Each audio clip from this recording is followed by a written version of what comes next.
Suurtehnoloogiaettevõttes kulutasid tehisintellekti infrastruktuuri rajamiseks sadu miljardeid ja seni saadud tulu vaid murdosa kuludest. Kasumini pole veel jõutud. See võib olla üks kaasaegse ajaloo kalleimaid panuseid. Läikiva liides all on midagi, millele enamik inimesi kunagi ei mõtle. Füüsiline süsteem, millel on reaalsed piirid. Andmekeskused, mis kulutavad tohutul hulgal elektrit. Elektrivõrgud töötavad oma võimsuse piiril, et kõik toimiks. Ja see tugineb varjatud armeele ärakasutatud inimtööjõust. Sa ei saa sellest kõrvale jääda. Sa suhtled sellega juba iga päev. Maailm on juba pühendunud süsteemile, mida ta ei pruugi suuta peatada. See on $1 trillioni suurune tehisintellekti vale. Peatükk 1. Tšekk, mida keegi ei taha lugeda. 2024 aastal esitasid Sequoia Capitali analüütikud lihtsa küsimuse. Kui tehisintellekti ettevõtted jätkavad kulutamist samas tempos nagu praegu, kui palju peaks tööstus igal aastal raha teenima, et seda õigustada? Nende vastus oli umbes $600 miljardit aastas. See ei ole see, mida tehisintellekti ettevõtted täna teenivad. Just nii palju peaksid nad teenima, et sellel kõigel oleks majanduslikult mõistlik. Praegu teenib generatiivne tehisintellekt juba päris raha. Miljardid dollarid aastatuluna sellistes ettevõtetes nagu OpenAI ja Anthropic. Analüütikud ennustavad, et tehisintellektil põhinevad kasumid võivad 30. aastate keskpaigaks ulatuda triljonitesse. Aga suur osa teatatud turust ei ole tegelikult üldse kasum. Anthropic kasvatas hiljuti oma turu 2025 aastal sadade miljoniteni kuus. See kõlab uskumatult, kuni mõistad, et samal ajal oodati ka miljardeid kahjumit aasta jooksul. 2025 aasta keskpaigas sai OpenAI $10 miljardi ulatuses rahastust, kuid kuna nende tegevuskulud olid nii suured, küsisid nad vaid mõni kuu hiljem veel $8,3 miljardit juurde. Ja Elon Muski xAI kulutas väidetavalt iga kuu üle $1 miljardi lihtsalt selleks, et tegevust jätkata. See on tõsine probleem. See viitab millelegi, millest inimesed ei taha eriti rääkida. Traditsioonilise tarkvara puhul on pärast toote valmimist uute kasutajate lisamine odav. Sellepärast saavadki sellised ettevõtted nagu Microsoft ja Adobe muutuda ülimalt kasumlikuks. Järgmise kliendi teenindamise kulu on sisuliselt olematu. Tehisintellekti puhul see nii ei ole. Iga kord, kui sa sellele küsimuse esitad, maksab see raha, päris raha. Vastus sünnib arvutusvõimsuse, elektri ja infrastruktuuri õrnas koosmõjus, mis tähendab, et mastaabi kasvatamine ei muuda asju automaatselt tõhusamaks. Mõnel juhul juhtub hoopis vastupidi. Mida rohkem inimesi süsteemi kasutab, seda kallimaks selle käitumine muutub. Maailma suurimad ettevõtted ja investeerimisgrupid on juba pühendunud. Aastased kulutused ületavad $400 miljardit. Tehisintellekti kasvu spekulatsioonist on saanud SP500 põhiliikuma panev jõud. See muutub veelgi kahtlasemaks, kui mõistad, et laiem turg, mis koosneb pensionikontodest, indeksfondidest ja muudest turvalistest investeeringutest, on nüüd sügavalt tehnoloogiaga priiside meelevallas, mis pole isegi tõestanud, et suudab end suures mahus ära tasuda. Kui generatiivse tehisintellekti tuleviku majanduslikud väljavaated on nii ebakindlad, siis miks näib iga tehnoloogiaettevõtte tegevjuht olevat valmis kõik selle tuleviku peale välja panema? Hiljutise küsitluse kohaselt ütleb umbes 90% tegevjuhtidest, et tehisintellekt muudab nende ettevõtteid põhjalikult aastaks 2028. See on tohutu number. Aga kui vaadata tegelikke finantsandmeid, on reaalsus karm. Ainult 25% tehisintellekti algatustest toovad tegelikult oodatud investeeringu tasuvuse. 9 juhti 10 usub, et see tehnoloogia on hädavajalik, kuid ainult umbes 1/4 suudab selgitada, kuidas see tegelikult raha teenib. Mis kunagi tundus strateegiana, näib nüüd olevat ettevõtete vaheline surve ja sa näed, kuidas see toimub reaalajas. Iga ettevõte püüab teist üle trumbata, kiirustades välja tehisintellekti algatusi, rääkides strateegiatest, kus tehisintellekt on esikohal, ostes kokku tohutul hulgal graafikaprotsessoreid, sest nende mitteostmine jätab veelgi halvema mulje. Kui see kõik on ettevõtete kullapalaviku versioon, siis keegi ei taha olla see, kes tuli kohale ilma labidata. Ja just seal me praegu olemegi. Taristut ehitatakse täiskiirusel. Kulutused on juba lukku pandud ja stardikapital kogutud, kuid tulud vaevu jõuavad järele. 2 peatükk. Edu, mis teeb sind vaesemaks. Viimaste aastate jooksul on vaikselt tekkinud tööstusharu, mis toetab tehisintellekti süsteeme. Sellised asjad nagu andmete märgistamine, sisu modereerimine ja väljundi kontrollimine on kõik kasvanud põhitegevusteks, mis muudavad mudelid päris maailmas kasutatavaks. Need ongi sisuliselt vahe toore süsteemi, mis annab kaootilisi ja sobimatuid väljundeid ja sellise süsteemi vahel, mis suudab küsimustele vastata nii, et see ei pane selle loonud ettevõtet piinlikku olukorda. Kogu see töö toimub väljaspool mudelit ennast. Kontorites ja kõnekeskuselaadsetes keskkondades, sellistes kohtades nagu Keenia, Filipiinid ja India, veedavad tuhanded töötajad oma päevad parandades neid vigu, mida tehisintellekti süsteemid endiselt pidevalt teevad. Mõnel dokumenteeritud juhul makstakse neile vaid $2 tunnis, et nad filtreeriksid vägivaldset või seksuaalselt selgesõnalist sisu. Ühe raporti kohaselt peavad sisumoderaatorid teise ja kolmanda maailma riikides toime tulema psühholoogilise traumaga, vaesuspalkadega ning ametiühingute organiseerimise mahasurumisega, tingimustega, mida lääne tööseaduste järgi peetakse talumatuks. See kõlab vähem futuristliku läbimurdena ja rohkem millegi 19. sajandist pärinevana. Ja seda põhjusel, et mõnes mõttes see nii ongi. Tehisintellekti turunduskeel viitab autonoomiale, masinatele, mis suudavad mõelda, õppida ja tegutseda, asendades inimtöö täielikult. Tegelikkus on lähemal millelegi vanemale ja tuttavamale. See on kihiline süsteem, kus kõige nähtavam jäämäe tipp on puhas ja tõhus, aga kõige vähem nähtav osa, süsteemi sisemine tuum, on segane, töömahukas ja lihtne tähelepanuta jätta. See ei tähenda, et tehnoloogia oleks võlts, kuid teisel pilgul kannab sõna tehislik siin väga suurt koormat. Suur osa tööst, mis paneb need süsteemid tööle, on endiselt väga inimlik. See inimlik süsteem ei kao kuhugi, kui süsteem kasvab. Pigem vastupidi, see muutub hoopis olulisemaks. Kui süsteem tugineb nii tohutule arvutusinfrastruktuurile kui ka pidevale inimlikule panusele, siis hakkab kuilustruktuur välja nägema hoopis teistsugune, kui enamik inimesi ette kujutab. Selle asemel, et saada puhas, iseenesest täiustuv masin, saad midagi hübriidset, süsteemi, mis on osaliselt automatiseeritud, osaliselt käsitsi hallatud ja vajab mõlema poole pidevat hooldust. Tehisintellekti buumi alguses avastasid teadlased, et suur osa ettevõtetest, kes nimetasid end tehisintellekti idufirmadeks, ei kasutanud tegelikult oma põhitooteis mingitki olulist tehisintellekti. Mõnel juhul oli see protsent lausa 40%. See ei tähendanud tingimata pettust, kuid viitas millelegi veelgi olulisemale. Juba algusest peale sai tehisintellektis signaal, viis rahastuse kaasamiseks, kõrgemate väärtustamiste õigustamiseks ja enda positsioneerimiseks turul, kus kõigil pidi äkitselt olema oma tehisintellekti lugu. Aastaks 2024 teatas umbes 78% kõigist ettevõtetest, et nad kasutavad mingil kujul tehisintellekti. Juba aasta hiljem suunati 61% kogu maailma riskikapitalist tehisintellektiga seotud ettevõtetesse. Võiks arvata, et pärast kogu seda kasutuselevõttu ja investeeringuid näeksime selgeid ja järjepidevaid tulemusi.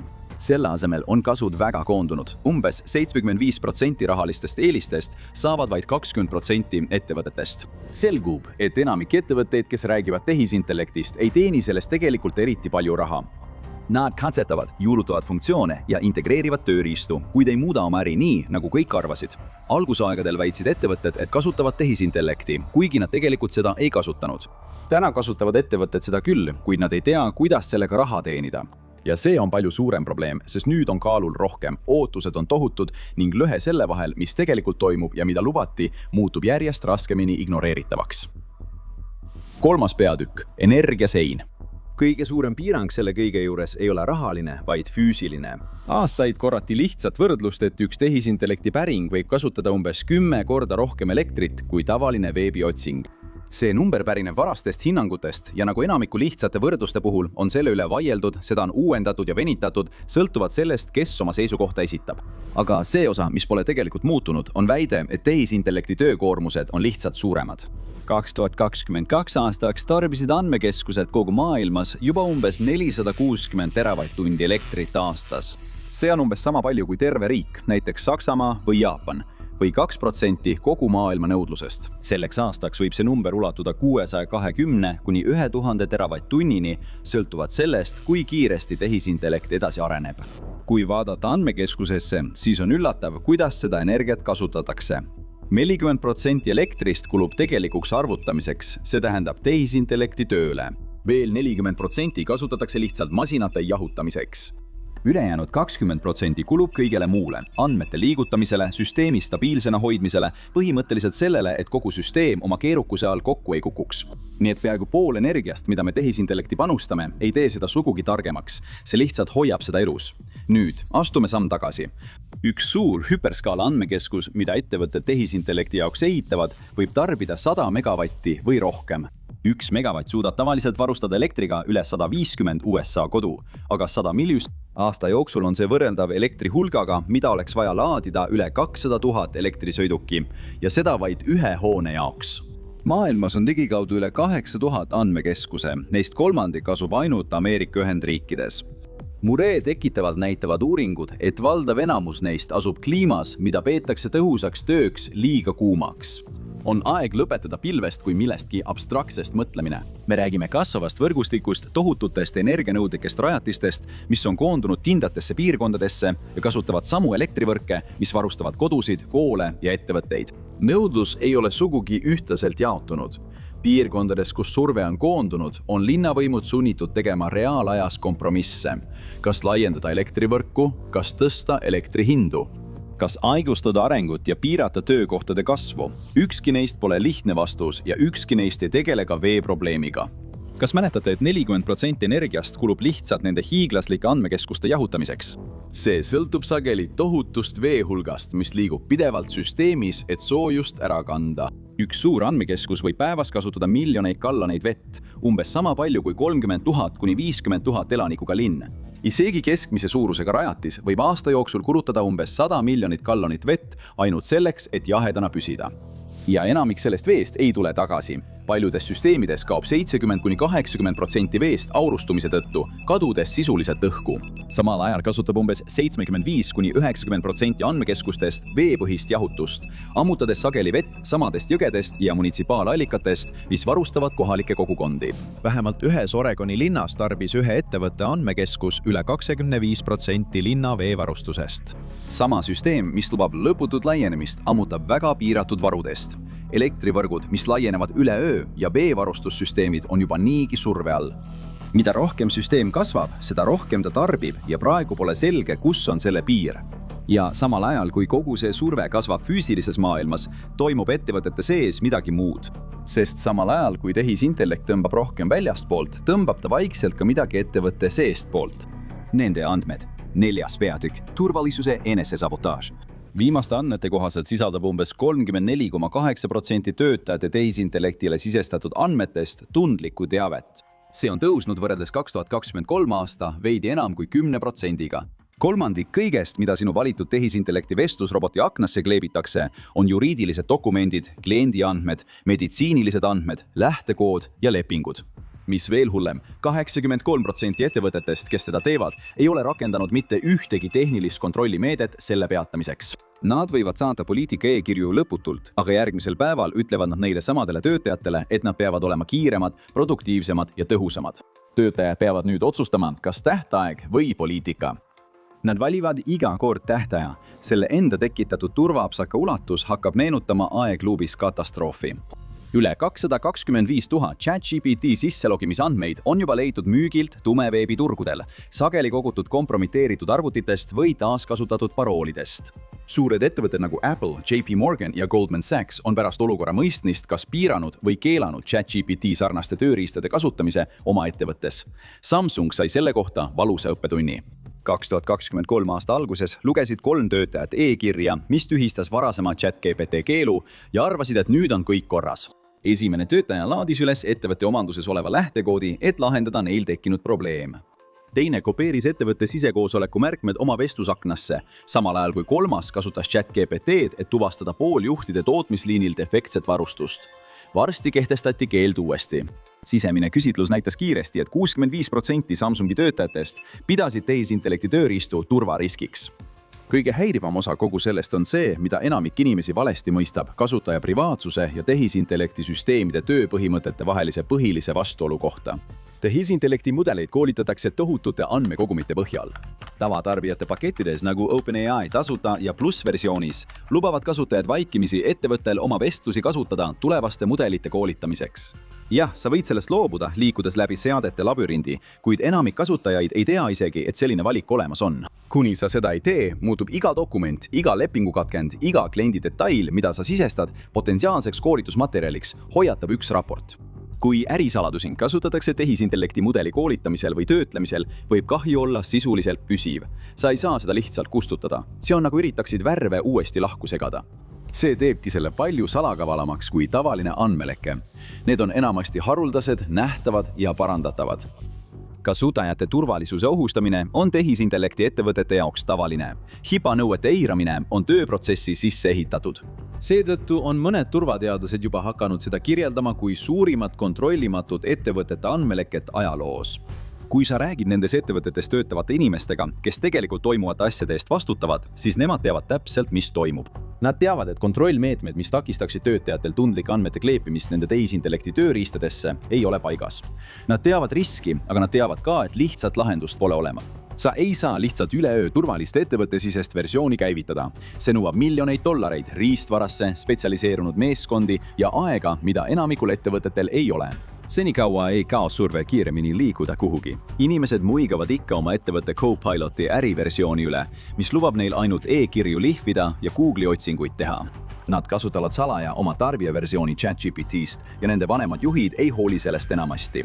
Nemad näevad tehisintellekti mudeleid endiselt lihtsalt uhkete otsingumootoritena. Kui on üks asi, mida inimesed oleksid pidanud juba aastaid tagasi mõistma, siis see, et Silicon Valley kutte ei tohi kunagi oma intellektuaalse omandiga usaldada. Täna sõidavad kõik selle tootlikkuse laineharjal ja loodavad, et see neid hiljem ei hammusta. 5. peatükk. Suur korrektsioon. Praeguseks teame, et asjad ei klapi. Süsteem on kallis. See nõuab palju ressursse, lekib andmeid nagu sõel ja ei too investoritele ikka veel piisavalt stabiilset tulu. Miks panustab tööstus siis endiselt täielikult AI buumi? Vastus on see, et seespoolt vaadates ei tundu see üldse valikuna. See tundub nagu võidurelvastumine. Pidevad hoiatust, et ei tohi maha jääda ega lasta Hiinal järele jõuda, panevad kõiki tegutsema kiires tempos. See tundub eksistentsiaalne, kuid tegelikkuses see nii ei ole. Tänase niinimetatud tehisintellekti võidurelvastumise tegelik kitsaskoht on pooljuhid ehk kiibid. Ja ettevõtetel, kes neid kiipe müüvad, eriti Nvidial ja AMDl, läheb väga hästi. Globaalne pooljuhtide tööstus on juba aastaid olnud tõusuteel. Aastaks 2026 prognoositakse, et tööstuse aastamüük ulatub peaaegu $1 triljoni, mis on kõigi aegade rekord. Analüütikud prognoosivad, et aastaks 2036 ulatuvad aastamüügid $2 triljoni Taiwan Semiconductor Manufacturing Company ehk TSMC tegevjuhi sõnul, mis on maailma kõige olulisem kiibitootja, ületab nõudlus arenenud tehisintellekti kiipide järele praegu ülemaailmset pakkumist 3 korda. Iga suurem tehnoloogiaettevõte püüab aastaid ette võimalikult palju tootmisvõimsust kindlustada. Uued tehased Arizonas ja Jaapanis ei leevenda turusurvet oluliselt enne 2027 aastat või hiljem. Olgu selge. Kiibitootjad tahavad, et ettevõtted usuksid, et arvutusvõimsust ei ole piisavalt ja et seda ei saa kunagi olema piisavalt. Kui sa ei osta kõike kohe praegu, jääd sa paratamatult selles arvutuslikus võidurelvastumises maha. See sõnum ei pea olema tõsi, et olla mõjus. Seda tuleb lihtsalt piisavalt tihti korrata ja seda korratakse iga-aastastel tulemuskõnedel, konverentsidel, isegi kongressi ees. Nii jõuavadki ettevõtted selleni, et tellivad miljardeid dollareid väärtuses GPU-sid aastaid ette, kindlustades endale varu, mida nad ei pruugi veel täielikult kasutada suuta. Nii tegigi turg, kus nõudlus ületab pakkumist mitmekordselt. Ja samal ajal, kui kiibitootjad ujuvad rahas, jäävad tarbijad arveid maksma. Juba mitu kuud on tehisintellekti võidurelvastumine viinud spetsiaalse mälu tõsiseks puuduseks, mida need kiibid vajavad töötamiseks. Inimesed nimetavad seda RAM-Magedoniks. Tulemuseks on surve kõigele, mida tarbijad vajavad. Sülearvutid, telefonid, isegi kodumasinad maksavad rohkem. Ja kusagil seal on tavaline mees, kes lihtsalt üritab uut mänguarvutit kokku panna ja mõtleb, kuidas paar DDR4 mälupulka äkitselt maksavad rohkem kui tema graafikakaart. Tänapäeval põhinevad tehisintellekti süsteemid 2 eeldusel. Esiteks, et tehisintellekti nõudlus kasvab piisavalt kiiresti, et ära kasutada kogu vajalikku taristut. Ja teiseks, et tootlikkuse kasv saabub piisavalt kiiresti, et kulud õigustada. Kui kasv või üks neist eeldustest alt veab, hakkab kogu tehisintellekti buumi lubadus kõikuma. Oleme seda varem näinud 90ndate lõpus. Ettevõtted ehitasid välja tohutu internetitaristu, täites terved hooned fiiberkaablite, serverite ja võrkudega, eeldades, et nõudlus jõuab järele.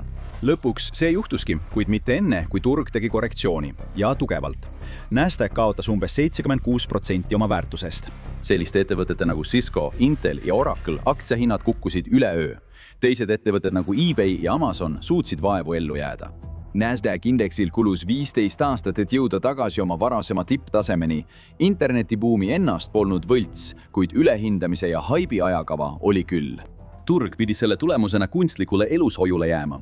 Nii-öelda .com ettevõtted ei suutnud lihtsalt teenida seda kasumit, millest investorid olid unistanud, kui nad 1990ndatel oma raha idufirmadesse paigutasid. Pole raske ette kujutada, et sarnane korrektsioon võib tulla ka täna, seekord maailma suurimate ettevõtete jaoks. Raha, mis tänast tehisintellekti buumi toidab, ei ole ainult riskikapital, mis otsib kasumit. See puudutab kõiki. kui need tsüklid pöörduvad, ei kannata otsuseid tegevad inimesed peaaegu kunagi. Juhid saavad ikka oma palga ja varajased investorid leiavad väljapääsu. Kaotused kanduvad edasi teistele. Nii et kui kuulete tehisintellekti võidurelvastumisest, tasub küsida, mille nimel see võidujooks käib. Sest praegu näib see vähend tuleviku poole kihutamisena ja rohkem juba kulutatud miljardite õigustamisena. Kui tulemused ei ilmne piisavalt kiiresti, ei jää tagajärjed ainult tehnoloogiasektorisse. Need jõuavad igale poole. Ja kui sa arvad, et suurim risk on raha, võim või andmed, võid sa tegelikku probleemi alahinnata. Mis juhtub siis, kui need masinad otsustavad, et üks inimelu on ohverdatav? Uuri välja, kuidas tehisintellekt just üritas inimest tappa, et vältida väljalülitamist või vaata seda videot.